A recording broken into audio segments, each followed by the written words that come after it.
Imagine waking up one morning and discovering that the entire world has turned against you. The ground is frozen solid, snow covers the landscape, the wind feels like it can cut through your skin. The trees are bare, rivers are beginning to freeze, and the animals you normally hunt seem to have disappeared. You look around and realize something terrifying. There is no warm house waiting for you. There is no heater, no supermarket, no thick modern jacket, no emergency service, and no way to simply escape the cold. For ancient humans, winter wasn't just a season. In some environments, it was a fight for survival. So how did humans survive their first brutal winters when our bodies weren't naturally designed for extreme cold? The answer is more surprising than you might think. Humans didn't survive winter because they suddenly became stronger or grew thick fur. They survived because they learned how to change the world around them. Our ancestors were not naturally built like polar bears, seals, or Arctic foxes.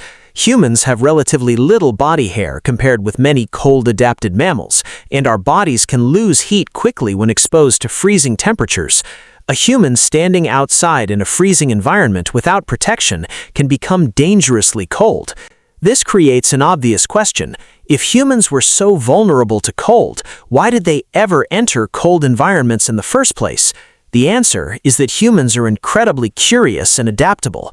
Over many generations, populations moved into new environments, following animals, searching for food, exploring new territories, and responding to changing climates. Eventually, some groups found themselves living through winters that could be brutally cold, and once winter became a regular part of their lives, they had to solve a series of problems that could mean the difference between life and death. The first problem was obvious: staying warm, and the most important technology humans had was fire. Long before modern heating systems, a controlled flame could provide something incredibly valuable: heat. A fire could warm a shelter, dry wet materials, provide light during long winter nights, and help people survive temperatures that would otherwise be extremely dangerous. But fire wasn't something ancient humans could simply take for granted. Someone had to find fuel. Wood had to be collected, carried, and protected from moisture. The fire had to be maintained. If it went out at the wrong time, especially during a freezing night, restarting it could be extremely difficult. This meant that preparing for winter included preparing for fire. People needed to think ahead and gather enough fuel before the weather became too severe. Imagine a small group returning to their shelter as a snowstorm begins. Their clothing is wet, their hands are numb, the wind is pushing through every opening. Outside, the temperature continues to fall. Inside, there is a small fire. Suddenly, that little flame becomes the center of their entire world. Everyone moves closer to it. Wet clothing is placed near the heat. Food is prepared. Children stay close to adults. People take turns maintaining the fire. The flame isn't just providing warmth, it is creating a protected zone inside an otherwise hostile environment. That simple ability to control fire gave humans an advantage that many animals did not have. Instead of waiting for their bodies to adapt to the cold, humans could create warmth externally. But fire alone wasn't enough. A person standing beside a fire in a freezing wind can still lose a huge amount of heat from their body. Humans needed shelter. Caves were useful whenever suitable caves were available, but natural caves were not everywhere. Ancient people could also construct shelters using materials found in their environment: wood, branches, grass, leaves, animal hides, bones, and other materials could be combined to create structures that blocked wind and trapped heat. The shelter didn't need to look like a modern house. It only needed to accomplish a few basic things. It needed to reduce exposure to wind, protect people from precipitation, provide a place for fire, and create a smaller space where body heat could accumulate.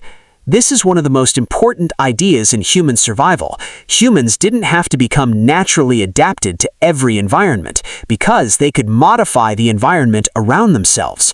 A polar bear survives the Arctic because its body is built for the cold. A human survives by building something that keeps the cold away. A bird grows feathers. Humans make clothing. A mammal might have a thick layer of insulation beneath its skin. Humans build shelters and use fire. This difference is fundamental. Our greatest survival advantage wasn't physical strength, it was the ability to solve environmental problems using tools, knowledge, and cooperation. But even inside a shelter, the cold could still be dangerous. The next problem was clothing. Animal skins could provide protection from cold air and wind, and over time, humans developed increasingly sophisticated methods for processing hides and making garments. Instead of simply wrapping an animal skin around the body, people could cut, shape, join, and secure materials to create clothing that provided better coverage. Bone tools and later specialized sewing tools allowed people to work with hides and other materials more effectively. The result was something remarkable. Humans could carry their own insulation wherever they went.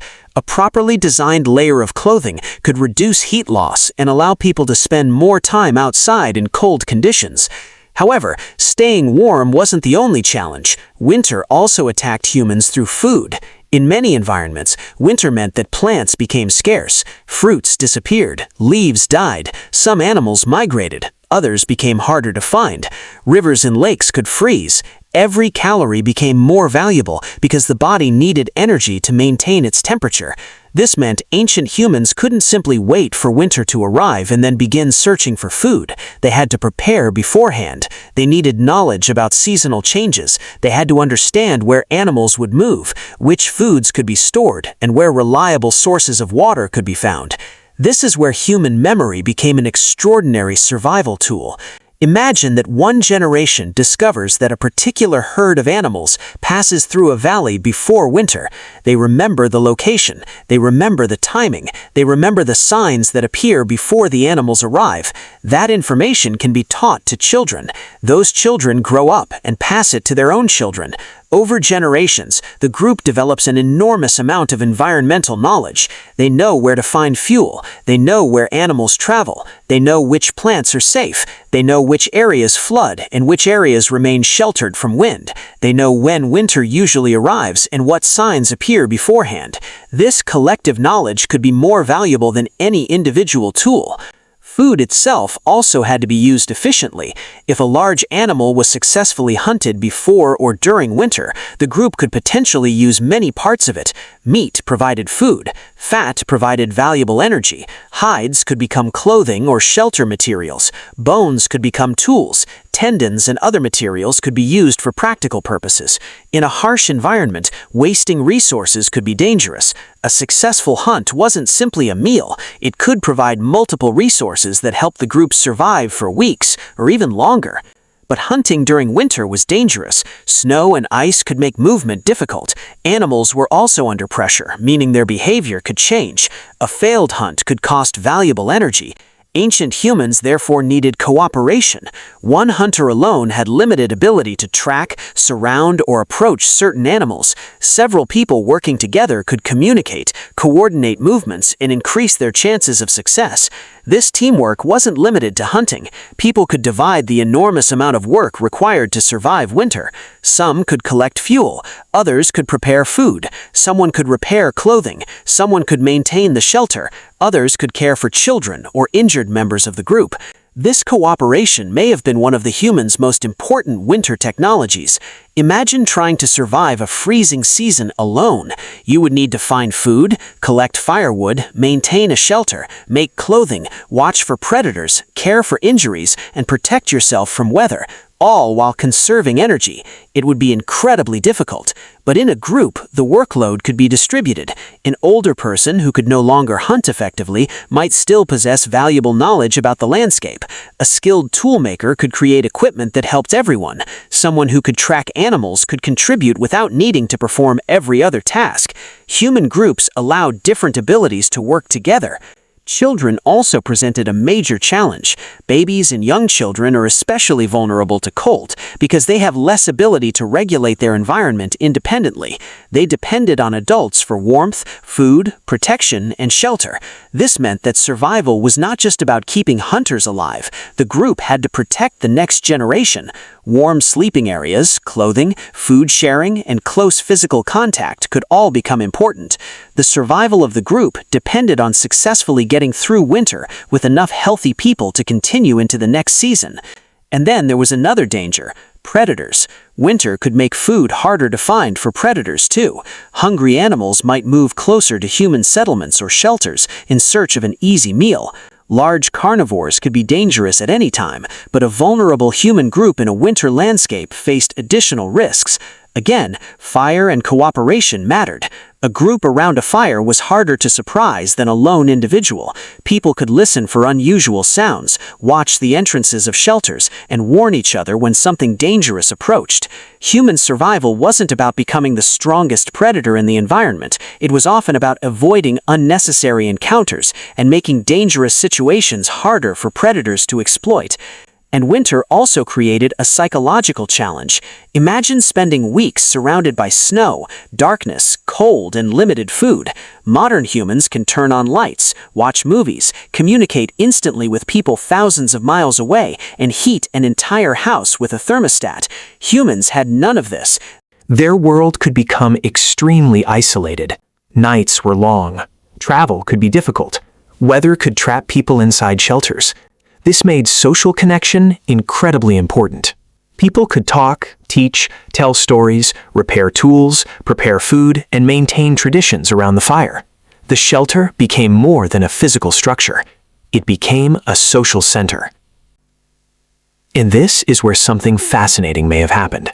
Winter didn't simply force humans to survive physically. It may also have encouraged the development of stronger social bonds and cultural knowledge. Around a fire, an experienced hunter could teach a younger person how to track animals. Someone could explain which plants were dangerous.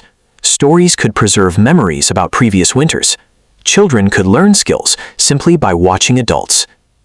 In this way, the fire became a classroom, a kitchen, a workshop, and a meeting place all at once. The most important thing ancient humans learned about winter was that waiting until winter arrived was a terrible strategy. Preparation was everything. Fuel had to be collected before the landscape became difficult to navigate. Clothing needed to be ready. Shelters needed to be repaired. Food sources needed to be understood. Tools needed to work. The group needed to know where water could be found. A person who prepared early had a much better chance of surviving than someone who reacted only after conditions became dangerous. This ability to prepare for an uncertain future is one of the most remarkable features of human intelligence. Animals also prepare for seasonal changes. Some store food, some migrate, some grow thicker coats. But humans can prepare through deliberate planning and shared knowledge. We can imagine a future problem before it happens and change our behavior because of that imagined future. We can say, in effect, winter is coming, so we need more firewood. That sounds simple now, but the ability to plan collectively for something that hasn't happened yet is incredibly powerful.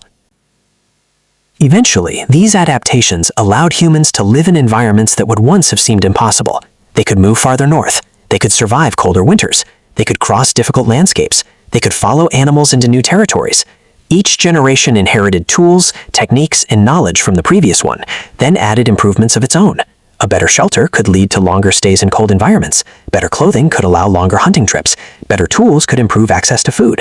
Better cooperation could help the group respond to emergencies. And the incredible part is that none of these technologies had to be perfect. A slightly warmer shelter was an advantage. A slightly better garment was an advantage. A more reliable fire-starting technique was an advantage. Better knowledge about animal movements was an advantage. Thousands of small improvements could eventually create a survival system powerful enough to transform an environment from nearly impossible to manageable. So when we imagine ancient humans facing their first winter, we shouldn't imagine a group of helpless people simply trying not to freeze. We should imagine problem solvers. They watched the environment. They learned from mistakes. They experimented with materials. They controlled fire. They built shelters. They made clothing. They searched for food. They protected children. They worked together. And most importantly, they remembered what they learned. Humans didn't defeat winter because we were stronger than it. Winter was still stronger. The cold could still kill. Storms could still destroy shelters. Food could still disappear.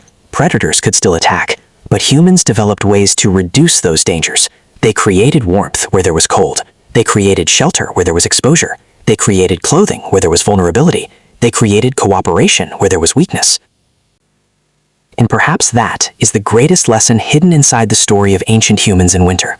Our ancestors didn't survive because nature made them perfectly suited for every environment.